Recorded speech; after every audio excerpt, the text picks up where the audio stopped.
එල්බෝඩ් කාරයන් සමග කාලය ගත කිරීමට ෆෙරාරි ලයිසන් ඇති අය කැමති නැතැයි හිටපු ජනාධිපති රනිල් වික්‍රමසිංහ මහතා සඳහන් කරයි. ඔහු මේ බව සඳහන් කළේ නැවත වතාවක් පාර්ලිමේන්තුවට පැමිණෙන්නේ දැයි මාධ්‍ය විසින් කළ විමසීමකදීය.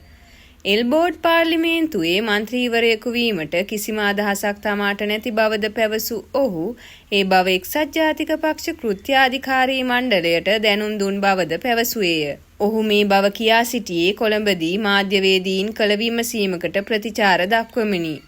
බංකොලොත්තු අවස්ථාවේ රට භාරගෙන එම අභියෝගය සාර්ථකව ඉටු කිරීම සම්බන්ධයෙන් තමන්ට නිහතමානී සතුටක් ඇති බවද පැවසූ වික්‍රමසිංහ මහතා ජනතාව රටේ වගකීම නව කණ්ඩායමකට පවරා ඇති බවත් ඔවුන් එම වගකීම නිසි ලෙස ඉටු කළ යුතු ඇති බවත් තවදුරටත් කියා සිටියේය.